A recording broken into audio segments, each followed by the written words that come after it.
Hello, folks. I know it's been a little while since you've heard my voice, and I apologize for keeping you in the dark.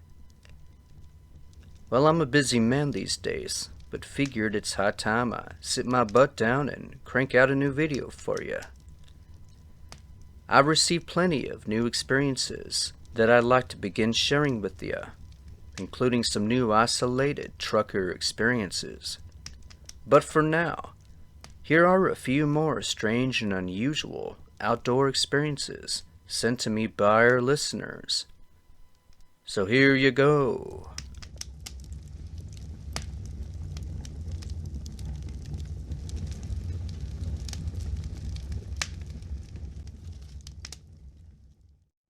Story 1. Over the last 25 years of hunting mule and white-tailed deer, there have been two instances that struck me as bizarre. The first time I seen it was in the fall of 2002. The second was in the winter of 2019. And what was it that I saw exactly? Well, I saw two ghost deer. You hear about spirits and paranormal stuff happening in the woods, but how often do you hear about a ghostly creature of the forest? The first time I saw it, I was hunting the south central Montana area, or Region 5, if you're familiar with fish, wildlife, and park maps. The second time was in the southeast portion of the state, in Region 7. Both times I was observing the deer through my loopholed, high-powered scope, and they were not aware of my presence. That first one, a full-sized white-tailed doe, had been grazing in a meadow, slowly making its way toward the woodline. But before it even entered, I watched her fade into thin air. As you might imagine, this left me dumbstruck. She was there 1 second and gone the next. Now the second sighting was a bit different. I didn't actually see this one vanish before my eyes, but I'm pretty sure it did. This was a full-sized buck, and he was hanging out by a small body of water. As I continued to watch the 8-pointer drinking, I noticed a deep rumble emanate from the sky all around us. To me it sounded like a cross between a jet engine and thunder, but there wasn't a cloud in sight. This caught me off guard, and I knew the buck was probably taken back by the sound as well. When I turned back to look at him, he was gone. Just like that. It only took 2 to 3 seconds, and there's no way in hell an animal could disappear that quickly unless he went in the water. My first thought was a gator had got him, but there's an issue with this as well.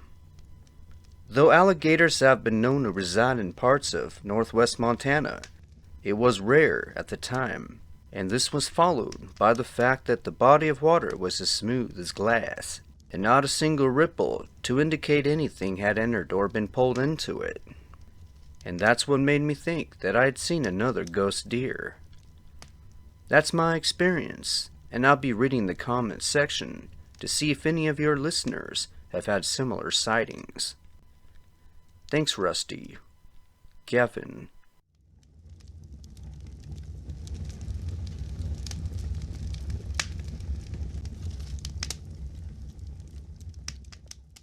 Story 2. A few years back, my wife and I saw something that would forever change our perspective of the outdoors. It was night 2 of our annual weekend getaway at the Yosemite Garden Camp near Groveland, California. We both knew something was off that afternoon when we began to notice little things at the campsite. It began as snapping twigs and shuffling sounds that seemed to emanate from all around us. Funny thing was, there was no breeze and not a critter in sight. Nothing but beautiful ponderosa pine for as far as the eye could see. Now this was late in the season, and there just weren't that many campers out in the area at the time. Our closest neighbor was probably a quarter-mile away or so at this point. Well, as the sun began to set and nightfall loomed, I decided it was a good time to get a move on dinner. I was reaching for my phone, which was lying next to where I was cutting up some potatoes. But before I went to grab it, the phone flew off the table, landing on the earth a few feet away. My wife just so happened to witness the tail end of this strange occurrence as well, and we both just sort of looked at each other. The two of us took turns trying to figure it out, but we were left stumped. Well, about 30 minutes go by, and I'm ready to build a fire. I throw in some kindling, newspaper, and a bunch of smaller logs before adding the lighter fluid. Now this is the creepiest part. As I struck the match and tossed it onto the pile, the fire ignited, creating a brief but bright flash, lighting up the now dark reaches of our little campsite. But in that darkness, there was a figure that stood at the edge of the woodline. It wasn't a man, it wasn't an animal. It was something else. Well, it lingered there just long enough for my wife and I to get a decent look at it. Tall, muscular body, leathery skin. It had the face of a corpse, or at least that's what it reminded us of, because the bone structure and the features seemed disfigured and hollow, revealing a large and jagged bone structure. It looked dead but alive at the same time. In the few seconds of visual that we had with this thing, it never moved or made any sounds, just stood there, frozen like a statue, until the flames died back down, covering the campsite in darkness once again. The next few seconds were spent wrestling with the car door, jumping in and hitting that lock button. With the headlights blazing and the car in idle, we sat there trying to plan our next move. The campfire had all but flickered out by now, and the only other light was the distant glow of a maintenance shed nearby.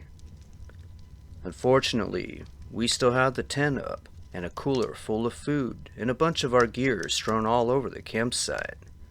Otherwise, we would have been out of there like a bat out of hell. Well, after contemplating a while, I finally built up the courage to get out and gather everything up, while my wife waited anxiously inside. As I stuffed the last of our gear into the back seat, I heard something behind me. It was like a huffing or puffing sound, and although I couldn't see what was making it, the mental picture I had was that of that figure. We were gone seconds later. You know, I really don't know what to make of our little encounter, but it sure has left my wife and I searching for answers. That's our experience. Thank you, Cam and Anna.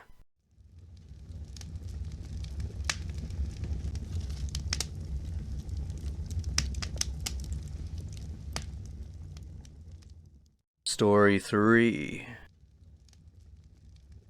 Every August, I make an effort to spend a weekend or two camping along the Allagash Wilderness Waterway in northern Maine. I've been doing it for over a decade, and have never had any issues until last season. It's one of the most bizarre and random things to have ever occurred in my little world, so I thought I'd share it with you and your listeners. It was a Friday afternoon, and I had just finished setting up my campsite, just slightly inland from the Allagash River, where I had planned to fish well into the evening. I caught some lake trout, cleaned them, and prepared them for dinner that night. Well, as night fell, I made my way back up to the trail and to my campsite, but when I arrived, I barely recognized it. My tent was gone, and a bunch of my gear was strewn all over the site. I was in total disbelief.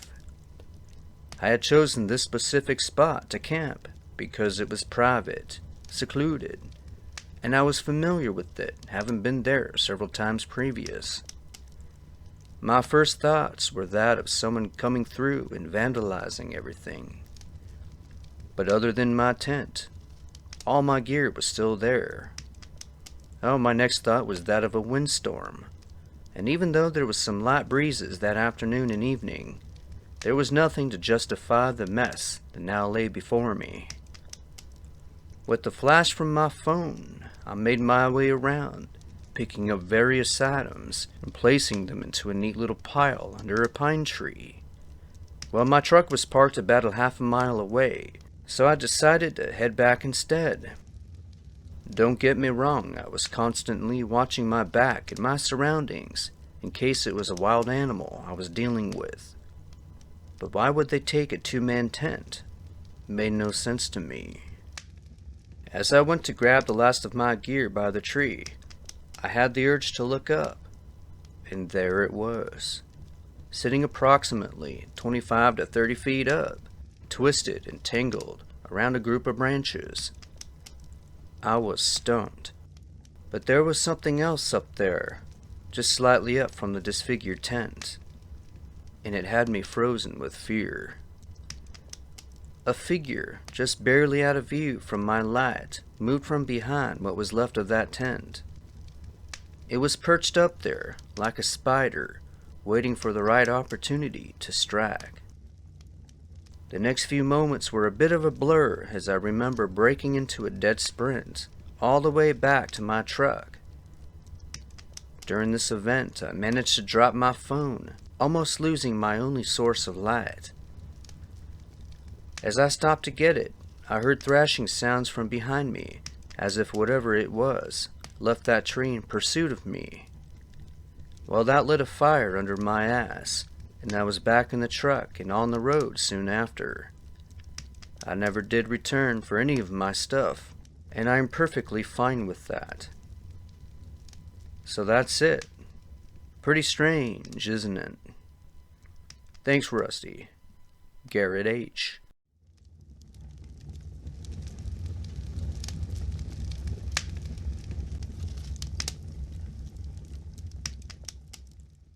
Story 4.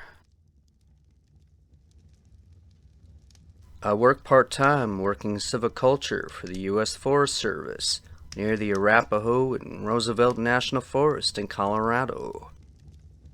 Last fall, some really odd things happened near the little satellite office I sometimes go to for work, which sits at the edge of pristine wilderness that seems to go on forever. Well, early one morning, I show up to work to retrieve some tools from a shed near the back of the building. There, I found a half-mutilated corpse of a full-grown mountain lion lying directly in front of the door. Even in the early morning light, I can tell a struggle had occurred, and judging by the scratch marks covering the wooden door, the poor thing had attempted to get inside. What was she hiding from? Unfortunately, the only camera we have covers the front entrance and parking area, so we really had no idea what occurred. What could do this to a full-grown mountain lion? A bear? A pack of coyote? Well, my co-workers began to show up one by one, and they all took turns studying the scene, and we all agreed that this was indeed unusual. One of the rangers theorized that this could have been the result of a fight between two mountain lions, though the general consensus amongst everyone was that something else had done it. Well, after we disposed of the body and repaired the door, we sort of just forgot about it and moved on. That was until we found a second body 3 weeks later. This one showed the same type of injuries, but this time it was found near the main road. The only difference was this was a fully grown male. So now you've got two dead mountain lions slaughtered in a similar manner in a matter of weeks. Whatever was responsible managed to take out two of Mother Nature's most dominant predators. It appeared both fought back fiercely. Even the resident bear Brad had seemingly vanished. Brad was an 8-year-old, 250-pound black bear who would visit the site from time to time, but had never shown any aggression toward anyone or anything that we knew of. On top of it, The attacks were followed by months of strange animal behaviors in the area. By that, I mean they all seemingly vanished. No deer, no squirrel, no birds. This confirmed our suspicions that something highly unusual was occurring and needed to be taken serious. We installed several more cameras around the premises, but nothing happened since. Apparently, this wasn't an isolated incident. Don't get me wrong, I'm still on edge about it, and carry a stick of mace whenever I go into work. If any of your listeners have any theories, I'd like to know, and I'll be reading the comments. Thank you, Rusty. Gwen D.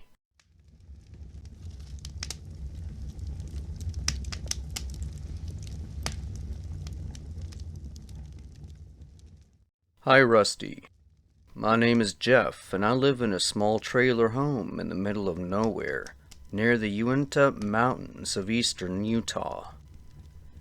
My trailer sits directly in the middle of a 500-acre parcel of land that belongs to a buddy of mine, and for the last 16 months, I've enjoyed living alone with my 2-year-old black lab Buckeye. Every day is met with peace and tranquility, and at night, I'm often rewarded with a stunning display of the cosmos overhead. At 78 years old, I'm retired now, but I find plenty of things to do around the property to stay busy and to help my buddy out. Well, I'm writing to you because I thought maybe you and the listeners might be interested in what's been going on around here lately. It all began at the tail end of March.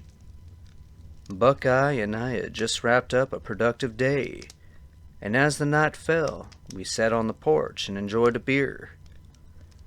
I like to sit back and watch the stars, and every so often, I see some interesting lights, bizarre cloud formations, and strange weather phenomena, like rain on a crystal clear night, or eerie wind noises on a calm day. Well, on 2 separate nights, I noticed a large dark mass temporarily obstructing my view of those stars. And when it did, it took up most of the sky with a small outcropping of stars barely visible on the outer edge of it, as if it were directly overhead. It would linger there for a few moments, then just sort of fade into nothing, revealing the night sky once again. I've never seen a cloud do this within days of each other, but this wasn't the strangest part of it. On both mornings after each sighting, I would find a ring of dead birds that surrounded the property. The ring formed a perfect circle containing everything from bluebirds, robins, and fox sparrow, and there were hundreds of them. If it wasn't for Buckeye, I probably wouldn't have even noticed. He was more in tune with the environment than I was. My buddy came over to investigate the moment I notified him. He examined several corpses and concluded that they all died the same way. They all had broken necks. Well, this was shocking to both of us, as we expected some kind of disease to be the cause. Now, the only thing I could think of was that those birds had suffered blunt force trauma by flying directly into a solid object before falling from the sky. It all began to make sense now, and I believe those birds ran into whatever was parked in the sky. I don't have any other explanation for it, and I'd like to know what your listeners think.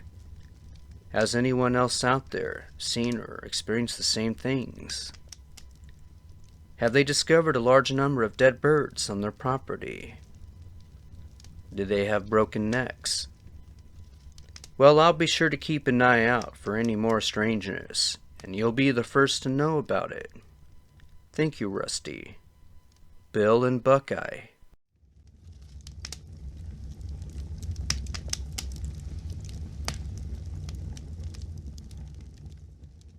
And there you have it. I hope you found these experiences as interesting and thought-provoking as I did. Thank you for listening, and you'll hear from me soon. Good night.